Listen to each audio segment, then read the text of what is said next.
नमस्कार, मेरा नाम है ओंकार अग्निहोत्री और आप मेरे साथ देख रहे हैं मेरा अपना यूट्यूब चैनल हिस्टोरिकल स्पॉट। आज हम बात करने वाले हैं भारत में इस्लाम के आगमन पर। भारत में इस्लाम का पहला सफल आक्रमण 1712 ईस्वी में किया गया।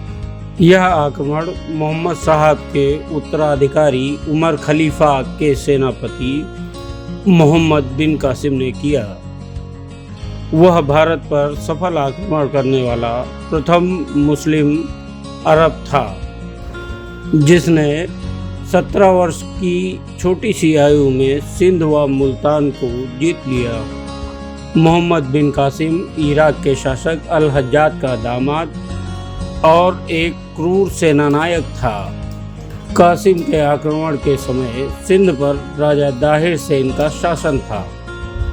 कासिम ने दाहिर को परास्त कर देवल बंदरगाह को जीत लिया। इस युद्ध को कालांतर में रावल का युद्ध भी कहा गया। मोहम्मद बिन कासिम के इस आक्रमण के बाद ही भारत में तेजी से इस्लाम धर्म फैला। इस जीत में अरबों को इतना सोना प्राप्त हुआ कि उन्होंने इसे स्वर्ण नगरी का भी नाम दिया था। लेकिन सिंध पर विजय की खुशी मोहम्मद बिन कासिम के जीवन में ज़्यादा दिन नहीं रही और उसे 1715 ईस्वी में ही 20 वर्ष की उम्र में उसके विरोधियों द्वारा मौत के घाट उतार दिया गया। सिंध क्षेत्र में अरबों ने सर्वप्रथम दिरहम नाम का सिक्का, खजूर की खेती व ऊंट का पालन प्रारंभ किया और यहीं से शुरू होता है इस्लामिक कट्टरता का आगमन, जो कि हिंदुस्तान में जगह जगह पर फैला। सबसे पहले सिंध के लोगों से ही गैर धार्मिक कर जजिया वसूला जाने लगा।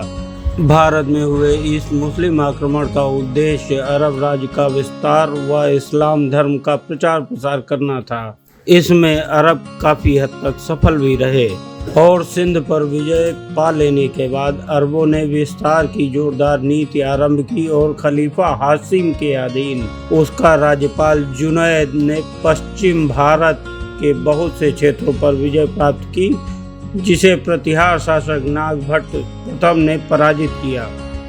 भारत में प्रतिहार शासक अरबों के सबसे बड़े शत्रु बनकर उभरे।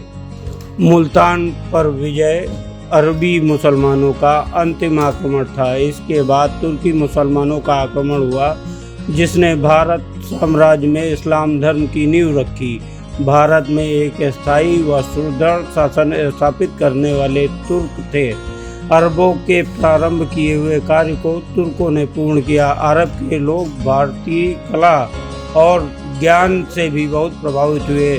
अब्बासी खलीफाओं के काल में हिंदू विद्वानों को बगदाद में बुलाकर चिकित्सा, दर्शन, ज्योतिष विद्या की संस्कृत भाषा की पुस्तकों का अरबी भाषा में अनुवाद कराया। भारत में कुरान का सर्वप्रथम अनुवाद सिंधी भाषा में हुआ। इसी के साथ पूरे हिंदुस्तान में अरबों का परचम लहराया और इस्लाम धर्म की नींव रखी गई।